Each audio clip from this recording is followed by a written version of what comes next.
The fact that Jesus came not to be served, but to serve, I think is pretty obvious to us. No one would do what he did without a tremendous desire to serve the ones he loved. He is far and away the model servant, partly because of the greatness of his act of service for humanity, and partly because he didn't have to do it. It was a completely free act for Jesus to enter the mess of humanity and serve us while we were sick with sin. He didn't have to do it. Jesus wasn't forced by the Father to give his life for us, nor did he wait to do it until we had it all figured out and got our ducks in a row. And so the dynamic that we see playing out in our gospel with James and John is a perfect example of this. Clearly, James and John don't understand. They understand that Jesus is a big deal, and they even understand that there is something majestic and royal about him. Otherwise, they wouldn't ask to sit with him in his glory at his right and at his left. But what they clearly don't understand, and honestly, it would have been possible for them to understand it, is what has to happen before the glory. What leads to the glory? And yet this confusion on the part of his disciples doesn't stop Jesus from serving them. As often as he is misunderstood or underestimated or rebuked by his disciples, it doesn't stop him from serving humanity through his service. Even when he is rejected and spat upon, he serves through his suffering. I don't know if you've ever noticed this before. It just hit me not too long ago. But during the Eucharistic prayer at Mass, before we go into what's called the institution narrative, where the priest says, "This is my body given up for you, this is my blood poured out for you." Before we get to that narrative, almost all of the Eucharistic prayers will say something like, "On the night he was betrayed," or "the day before he was to suffer." And what the church reminds us of is the context in which Jesus gives the greatest gift to humanity. On the night he was betrayed, on the day before he was to suffer.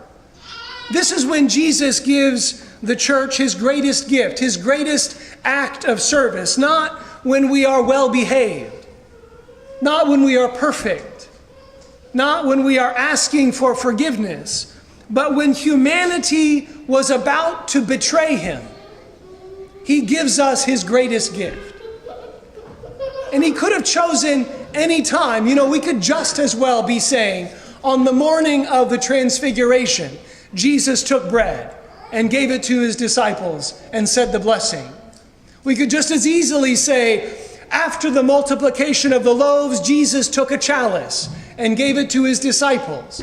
We could easily say, on the afternoon that Jesus walked on the water, he took bread and wine and gave it to his disciples. He could have chosen any time, the day that he healed the paralytic, the afternoon that he cured the man born blind, the evening on which he had met the woman at the well and forgiven her sins. He could have chosen any time.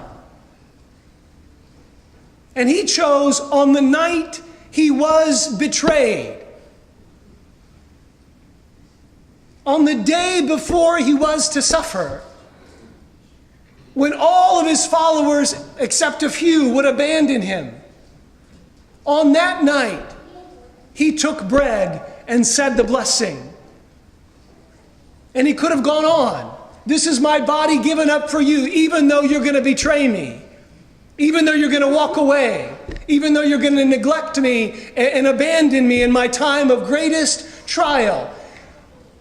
This is my body given up for you, not because you deserve it, because you certainly don't, but because you need it." This is the beauty of Jesus' greatest act of service. He doesn't give it to us when we deserve it. He gives it to us when we need it. Because he knows that the answer to our betrayal is his faithfulness to his Father's mission. This is mind-blowing to me. That Jesus doesn't wait for us to understand or to get our act together. But he serves us as we are, even though we are unworthy of being served by the Son of God. And this is a tremendous challenge for us to imitate. Because frankly, it's easy to serve people when they're nice. You know, it's easy to feed people at a food pantry when they don't yell at you. It's easy to walk up and down the sidewalk in front of Planned Parenthood and pray the rosary when people aren't yelling obscenities out their window at you. It's easy to serve when things are nice and clean and tidy. But what about when they're not? Can we still serve people who get angry at us and persecute us and hate us to our faces? Because this is when Jesus served. Not when everything was ideal and perfect, but when we needed it. And friends, I think this is the real test for us. Because when people are yelling at us, when they're persecuting us, it means that there's something in their life that isn't right, and they're taking it out on us. And so when do people need to see the face of Jesus the most? Not when things are perfect and nice and clean and everything's going well. They need to see the face of Jesus when things are hard, when life is difficult. That's when they need to be reminded that God has not abandoned them. And what better way to tell them that than by serving, by feeding them, by loving them, by showing them mercy. This is when people need to see the face of Jesus. This is when I need to see the face of Jesus. So can we do that? This is the real test. Can we serve others not because they deserve it, or even because they're grateful to us, but simply because we can? Because we have that ability to give of ourselves for the sake of another. And when we can do that, it's a recognition that there is something divine working in us. I mean, I don't know about you, but the last thing I want to do when someone's screaming at my face is serve them.